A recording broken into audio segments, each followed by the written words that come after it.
Hey, salut à toi jeune shinobi. Sache que je suis désormais sur la plateforme Tipeee. Si tu le veux bien, je vais te confier une mission de rang S. Tu peux regarder un à plusieurs clips musicaux gratuitement par jour sur mon Tipeee. Cela me rapportera entre 6 à 18 centimes. Mais si aujourd'hui vous êtes plusieurs centaines de milliers de shinobi à participer à la mission pour m'aider, cela boostera complètement notre aventure pour nos futurs projets. Sache en tout cas que mon Tipeee est en description. J'espère que tu acceptes notre mission de rang S. Je compte sur toi et bonne vidéo. À bientôt.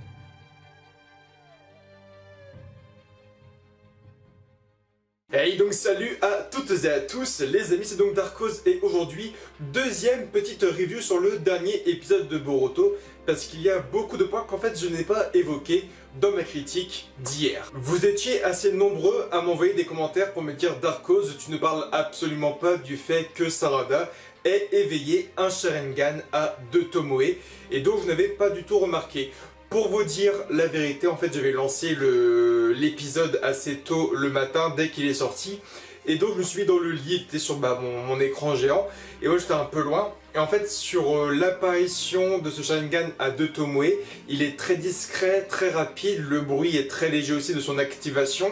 Et Sarada fonce directement avec Mitsuki pour le duo Katon et Raiton face à Q. Mais là, le problème, c'est que l'apparition du Sharingan à 2 Tomoe était très discrète, très peu flagrante, donc je l'avais pas du tout vu. Et je dois aussi avouer que j'étais en même temps sur Naruto Ninja Blazing, donc ça m'a pas vraiment aidé en fait. Le problème est qu'aujourd'hui, Sarada a éveillé un Sharingan à 2 Tomoe, mais dans la même minute, le Sharingan a régressé, chose qu'on ne pensait pas du tout possible. Alors parlons aujourd'hui du cas de Sarada. En effet, le Sharingan peut toujours évoluer, on a le Sharingan inactif et le Sharingan à 1, 2 et 3 Tomoe, puis le Mangekyo Sharingan et le Mangekyo Sharingan éternel.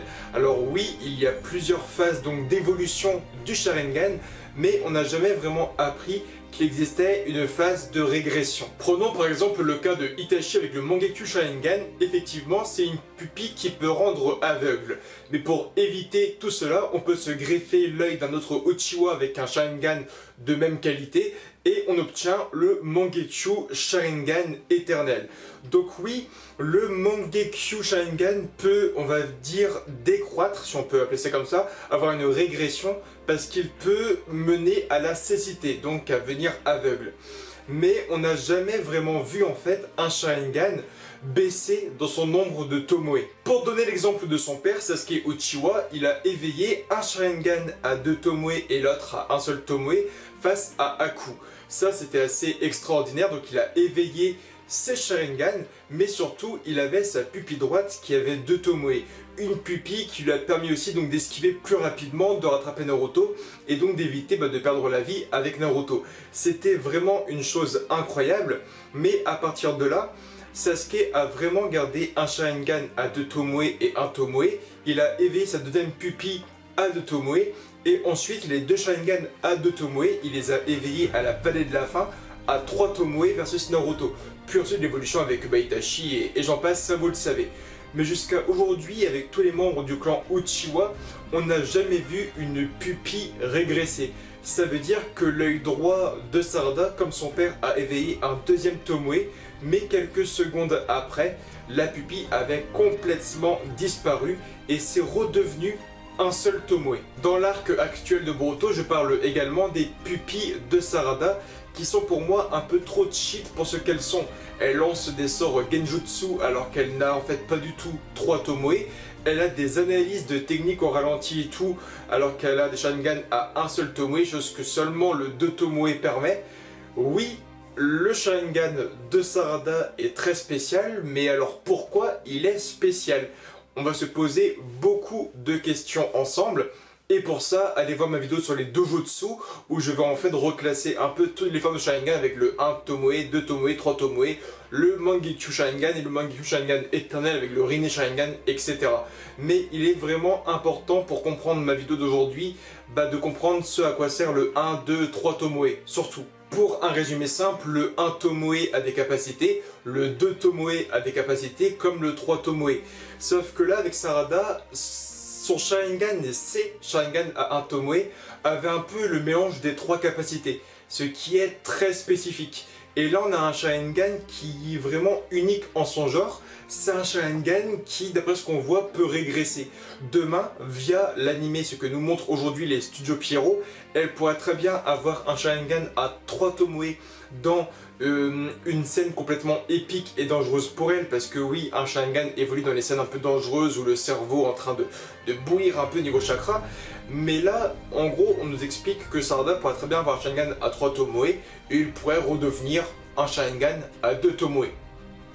Pourquoi? Ma question est alors très simple, est-ce que Sarada Uchiwa ne serait pas en fait la première métisse Uchiwa que l'on observe aujourd'hui? En effet, le clan Uchiwa est très connu et très badass dans le manga pour ses combattants légendaires qu'il a créés, que ce soit Obito, Shisui, Itachi, Madara et j'en passe. Mais aujourd'hui, Sarada est la première Kunoichi métisse. J'entends par là qu'elle n'est pas 100% Uchiwa. Ses parents ne sont pas de Uchiwa. Et là vous allez me dire si on l'appelle Sakura Uchiwa, mais j'entends par là que les gènes donc de Sarada n'a pas les attributs des Kekigenkai Uchiwa. Sarada a 0-100 Uchiwa en elle. C'est une Haruno et Sasuke un Uchiwa et Sarada est la progéniture d'une Haruno et d'un Uchiwa. Donc Sarada n'est pas 100% une Uchiwa, même si elle porte le nom de son père Uchiwa. Il ne faut pas se dire voilà, Sarada, elle est comme Madara, elle est comme Obito, elle est comme Itachi et j'en passe. C'est faux. Sarada est vraiment une métisse Uchiwa, un peu comme les métisses Saiyajin pour Dragon Ball, tu vois. Tu as les 100% Saiyajin et les métisses Saiyajin comme Gohan, Goten, Trunks, Bra et j'en passe. Pan aussi. Là c'est le même cas, c'est la même image, c'est que c'est la première fois qu'on voit une Uchiwa, si je ne me trompe pas, métisse. Et donc je me dis voilà, elle a 50% des gènes de Sakura, 50% des gènes de Sasuke.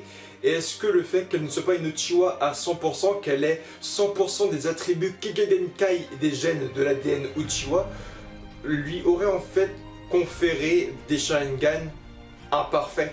Donc je me répète, j'entends par là que ses parents ne sont pas 100% Uchiwa, donc sa mère n'avait pas des Sharingan, du moins elle n'avait pas le potentiel d'avoir des Sharingan, et son père aussi, tu vois, elle n'avait pas dans sa famille que des gens avec des Sharingan.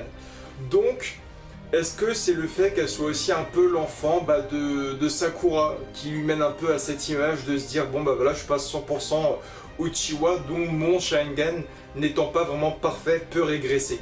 C'est très compliqué à comprendre, je trouve pas mes mots à 100% parce que cette vidéo est vraiment au feeling, elle n'est pas spécialement écrite parce que c'est vraiment une réaction à chaud. Mais oui, il y a beaucoup de questions à se poser parce qu'aujourd'hui c'est la première pupille régressive qu'on voit du Sharingan. Et je suis quasiment sûr que si Sakura était une Uchiwa de naissance, que Sakura avait le Sharingan en elle et qu'elle pouvait l'activer, je pense qu'aujourd'hui, oui, Sarada aurait gardé son Sharingan à 2 Tomoe. Mais le fait qu'elle ait, voilà, du sang Haruno mélangé avec du Uchiwa, que le sang Uchiwa commence un peu à disparaître, bah ça mène aussi à un Sharingan qui peut régresser. J'entends par là qu'aujourd'hui, vous l'avez compris, la branche Uchiwa est destinée à disparaître, ça vous l'avez quand même compris. C'est un peu comme le peuple Saiyajin. Donc je reviens encore là-dessus parce que voilà, c'est la race clan la plus connue du shonen selon moi. Mais voilà, vous avez les 100% Saiyajin comme Sangoku. Ensuite, vous avez Sangohan. Sangohan, c'est 50% terrien, 50% Saiyajin. Vous avez Pan. Pan, c'est 25% terrien, 25% Saiyajin et 75% terrien. Et je ne vous parle pas donc de Sangoku Junior, étant l'arrière petit-fils de Sangoku. Normalement, il doit être à quoi, du 7% Saiyajin, un truc du genre, si ce n'est pas moins. Donc oui, à chaque fois c'est divisé, et là vous avez compris, on a le même schéma pour la famille Uchiwa actuelle, c'est que Sasuke est 100% Uchiwa, ses parents étaient des Uchiwa, ses grands-parents étaient des Uchiwa, et j'en passe. Mais Sarada, déjà, elle est 50% Uchiwa, 50% Haruno. Si demain, elle vient à avoir un enfant avec Boruto, ce qui est plus ou moins probable pour la suite des aventures, on aurait donc l'enfant de Boruto et de Sarada qui serait très compliqué parce qu'en gros cet enfant aurait 25% Uchiwa, 25% Haruno, 25% Hyuga, 25% Uzumaki. Et si cet enfant là vient avoir des enfants avec la fille de Shikadai, elle aurait du 13% Nara, du 13% clan de Gaara, 13% Uzumaki, tu vois, le sang Uchiwa va disparaître petit à petit jusqu'à qu'on ait du 0,00% de Uchiwa en la nouvelle génération des siècles et des siècles après.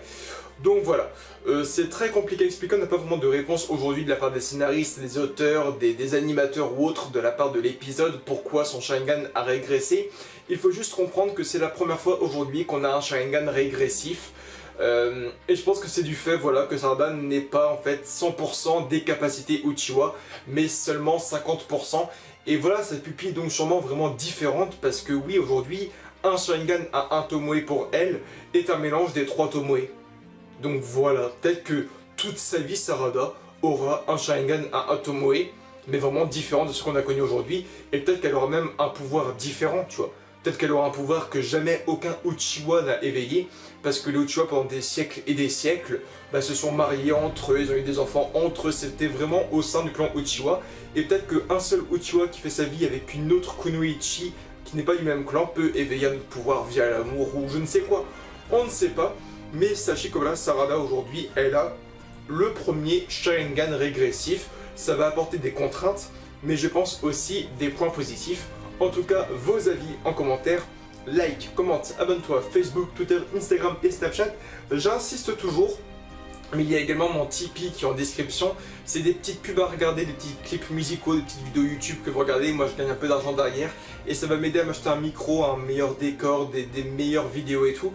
Actuellement, j'ai un gros projet que je suis en train de créer avec la chaîne DB Times, avec Crazy Bomb World, avec plein de doubleurs et tout. C'est vraiment un projet fou. Ça va me prendre du temps. Je crée mon dessin animé dans l'univers Naruto.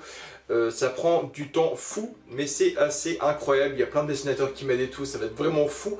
Prenez votre temps, mais voilà, la petite pub Tipeee peut m'aider à faire un animé de meilleure qualité de jour en jour. Je vous aime fort. Bye tout le monde et Jana.